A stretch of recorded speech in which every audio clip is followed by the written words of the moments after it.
Hi neighbors, I'd like to walk you through the time 1985 to 1997 in terms of video game music, with heavy emphasis on RPGs. In 1985, the Nintendo Entertainment System was released. It had 5-voice polyphony. It could use a square wave, another square wave, a triangle wave, a noiser, and a tiny amount of PCM audio. Each individual channel just produces one waveform. This system is in mono. Legend of Zelda, 1986.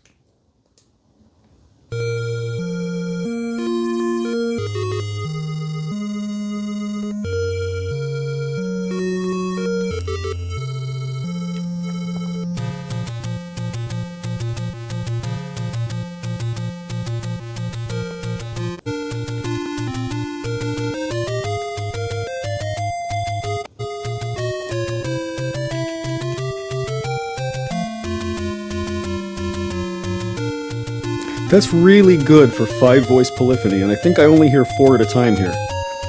Let's move on to the first RPG in the list, Final Fantasy I. Here's the opening theme. Listen to how grating it is. Oh, I guess that's actually the town music. You can still really hear the blippity-bloop sounds of the instruments. Now let's move to 1988, same system, same Nintendo Entertainment System, Super Mario Bros. 3. You can still hear that it's really bleepy and bloopy, but they've started to make it sound good, and they're using that PCM track for a little bit of percussion.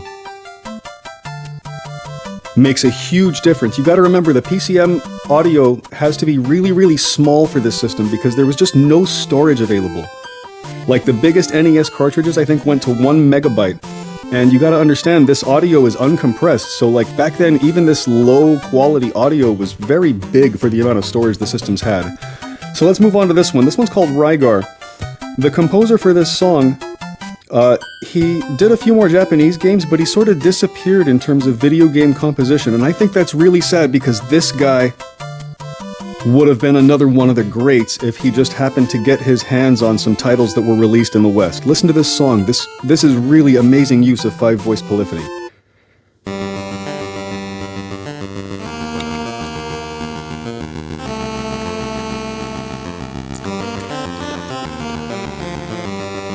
Now, could you imagine that, like, played through modern instruments, you know, with like a little guitar and a vocal track and some percussion?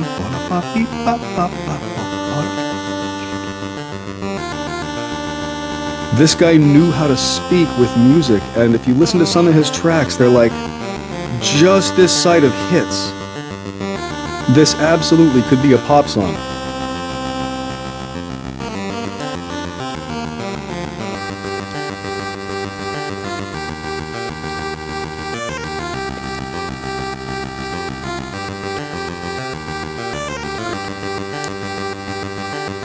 This dude knew how to produce some jams, like even crappy games like Solomon's Key have some interesting music. Well, it's this guy.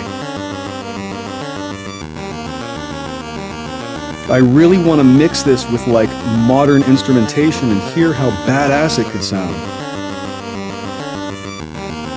And this poor guy had to use the same 4 bleeps and bloops with a PCM track to try to make this come out. I don't hear any PCM again. So he really just used 4 voices to make this sound great. Now let's go on to another secret track not a lot of people know about. This is still like the 1980s, maybe 1990, I don't know, right around the time the Genesis 16-bit, fakey 16-bit system came out. Listen to this NES game.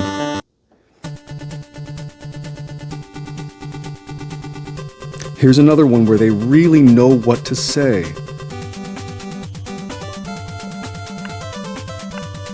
And you can hear a little percussion again. I'm pretty sure that's the PCM track. Now with PCM, you just bring your own little tiny piece of audio and stick it in your game. That's why the percussion sounds a little different here and there.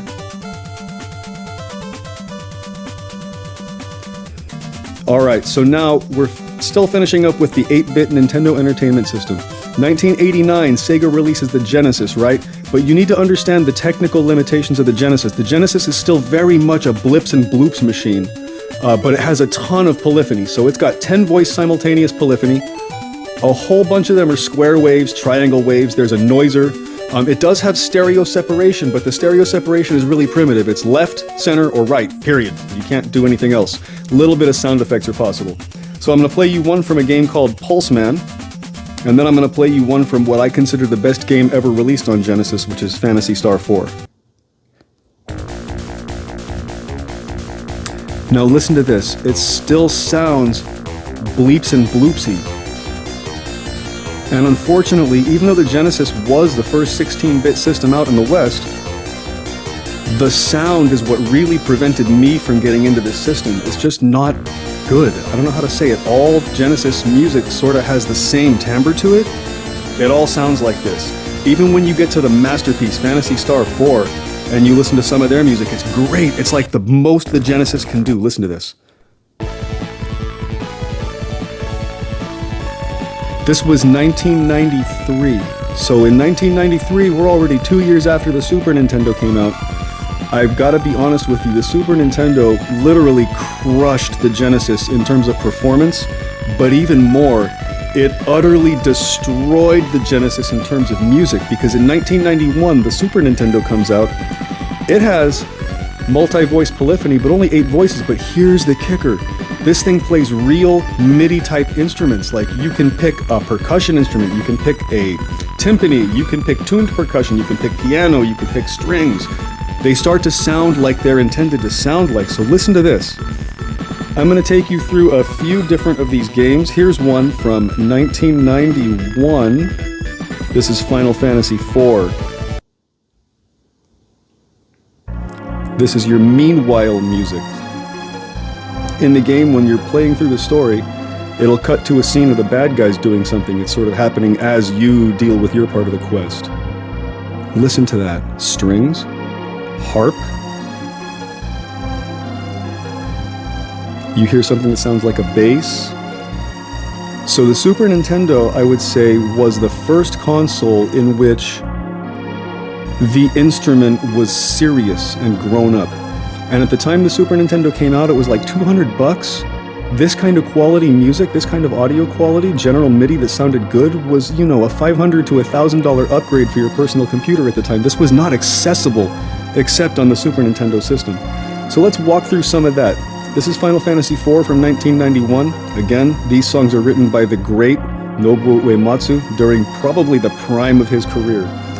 Let's move on to Secret of Mana, which was a 1993 game.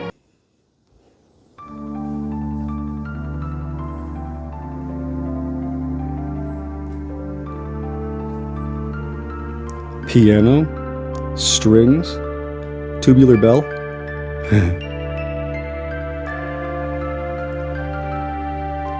The SNES tubular bell is excellent, and Uematsu uses it perfectly. So does the composer for Secret of Mana.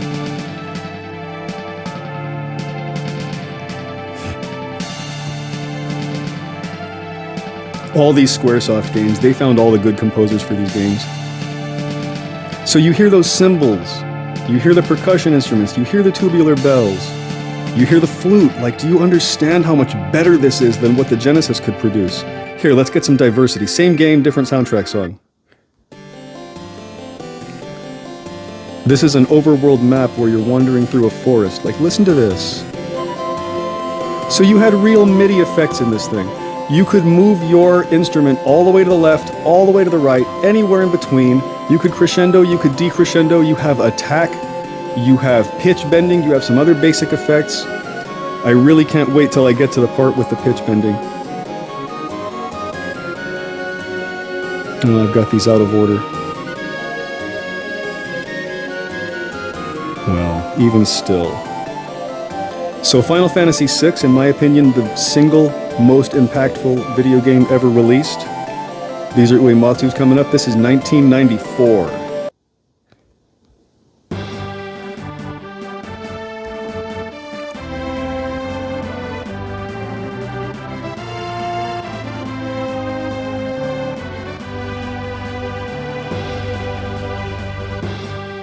So even though it can only make 8 sounds at a time in its music rendering, it renders music that at least has the suggestion of real instruments.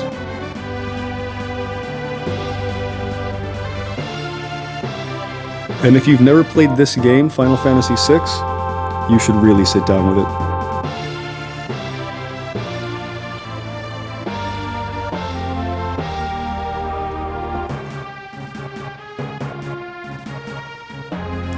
Alright, so I'm going to take you to 1995. We're still on the Super Nintendo, which is the first system that had really, really good music playback.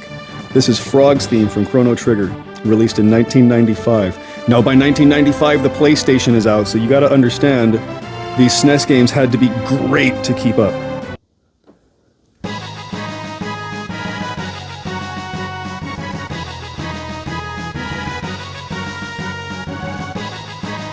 Now listen to the different instruments, listen to the pizzicato, listen to the hits, listen to the pitch bending. This is great music. It's not overused at all.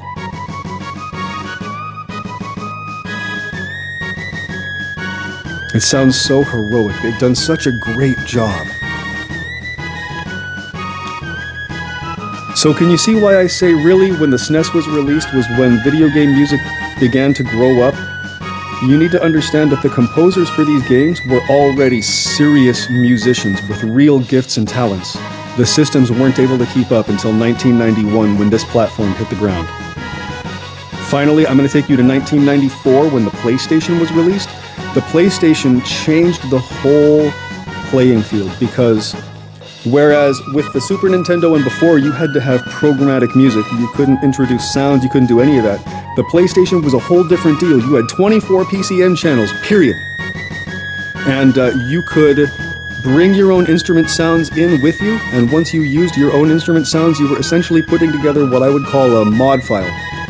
Back in the day, you could have mod files which were like, I think it was an Amiga format, and you would record your own instrument sounds, basically make your own sound font, and then you would use that to render the song. It was pretty processor intensive at the time. There wasn't like a separate audio chip to do this, but you could really get a great diversity of music out of it. So there you go. That's the early age. Here is your Final Fantasy VII PCM audio. Listen to this. You might wonder why each PlayStation game sort of has its own similar sound, like each game has its own family of sounds, because the publishers had to bring their own sounds to make their soundtracks with. And if you listen hard, for example, to the Final Fantasy VII soundtrack, you'll hear a lot of the same instrument recordings, a lot of the same sample tracks repeated.